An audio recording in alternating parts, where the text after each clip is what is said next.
Class, hello. Welcome to this counselling and psychotherapy session on legislation. I will be your tutor, Big Owl. Today, we will look at abuse issues. Domestic violence is dealt with under both criminal and civil law. In civil law, the main aim is the protection of the victim of domestic violence, as well as any application made for an injunction against an abusive partner. Family proceedings such as child contact will also take part in a county court. In criminal law, the main aim is punishing the offender. This process is initiated by both the police and the Crown Prosecution Service. Such cases are heard in either a magistrate's court or the Crown Court, although this is dependent on the severity of the charge. There are now a number of laws protecting people from domestic violence and sexual assault. These include the Sexual Offences Act 2003 and the Domestic Violence, Crime and Victims Bill 2003. How do these frameworks affect my work? That's a good question. It is important to be aware of these frameworks so that you can best support your clients and to know when you may need to break confidentiality. What is the Sexual Offences Act? The Sexual Offences Act is an act to make new provision about sexual offences, their prevention, and the protection of children from harm from other sexual acts and for connected purposes. The act is divided into three parts. The first covers the non-consensual offences of rape, assault by penetration, sexual assault, and causing a person to engage in sexual activity without consent. This act also covers sex offences against children, who are defined under the Protection of Children Act 1978 as anyone under the age of 18 years old. Further provisions are made for anyone over the age of 16 where the defendant is the victim's partner. The first part of the Act additionally covers offences which relate to child pornography, trafficking and prostitution, as well as the administration of a substance with the intent to commit a sexual offence. The second part of the Act contains measures for protecting the public from sexual harm. Amendments have been made to the Sex Offenders Act 1997, as well as a range of orders which have been specifically designed to protect children from sexual harm. The Act also includes travel orders in which convicted sex offenders are prevented from travelling abroad when they are at risk of abusing other children. The third part of the Act contains general provisions relating to the Act, including minor and consequential amendments and commencement provisions. So, how does this differ to the Domestic Violence, Crime and Victims Act? Doesn't it duplicate the Sexual Offences Act? The Domestic Violence, Crime and Victims Bill 2003 is divided into three parts. Within the first section, clauses 1 to 3 are amendments to the Family Law Act 1996. Under these sections, a breach of a non-molestation order will become a criminal offence. This will also include same-sex cohabiting couples and those who are in intimate personal relationships for a significant period of time but have never lived together or been married.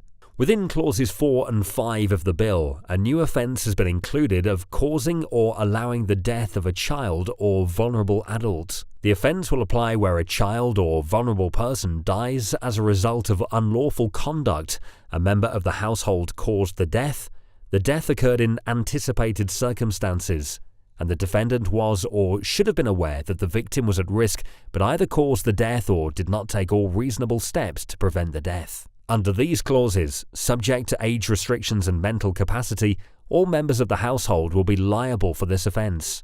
Under this offence, the maximum penalty is imprisonment for up to 14 years. Within Clause 6, arrangements are set out for the establishment and conduct of domestic homicide reviews. Within Part 2 of the bill, criminal procedure is set out in which common assault is an arrestable offence and the availability of restraining orders specified under the Protection from Harassment Act 1997 are extended. Part 3 of the Domestic Violence, Crime and Victims Bill makes provision about victims and witnesses of crime. Within this section, the Secretary of State is permitted to pay grants to bodies which assist victims and witnesses, giving a statutory basis for existing financial arrangements.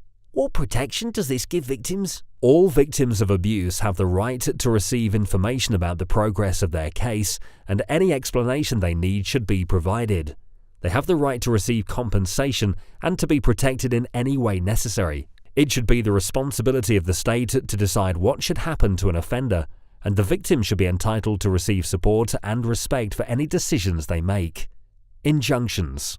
Victims of domestic violence can gain some protection from their abusers by applying for a protection order or civil injunction. Under the Family Law Act 1996, there are two types of injunctions available: a non-molestation order or an occupation order. A non-molestation order is defined as an order which is aimed at preventing an abusive partner threatening or using violence against their partner or any children. Under this order, they are also unable to intimidate, harass, or pester their partner. Under an occupation order, it is regulated who is allowed to live in the family home, as well as restricting an abuser entering the house or area surrounding it. It is a criminal offence to breach a non-molestation order, and should a victim of domestic violence wish to, they can take their abuser back to a civil court for breaking the order. If a victim of domestic violence has an injunction with a power of arrest attached to it, this can also be attached to an occupation order. Victims should be aware, however, that while in some cases a court order can provide a certain level of protection, it may also be counterproductive. How would a client go about applying for an injunction? In order for a person to apply for an injunction, the following conditions apply to the two parties. They are or have been married to each other. They are or have been in a civil partnership. They are relatives. They are living or have lived in the same household. They have formally agreed to marry each other even if this agreement has now ended. They have a child together. If they are not living together, they have been in an intimate relationship of significant duration. The Domestic Violence, Crime and Victims Act 2004 amends the Family Law Act so that couples who do not live together or do not have children together can apply for non-molestation orders, as well as same-sex couples being able to apply for occupation orders. If, under the terms given above, a person is not eligible to apply for an order under the Family Law Act, or they are being threatened and harassed constantly after a relationship has ended, they can apply for a civil injunction under the Protection from Harassment Act 1997. A restraining order can also be used to provide the same protection as an injunction under civil law, and may be more effective in the long run as it carries stronger penalties for breaking its terms. An injunction is usually set for a specific period of time but can, if necessary, be renewed. There is not a time limit on the period of time in which a non-molestation order can be extended, whereas an occupation order can only be extended beyond 12 months if they have the right to stay in the home legally. If the victim of abuse needs an injunction application to be made immediately due to them being in immediate danger, an application can be made to the court on the same day without the need for the abuser to be present.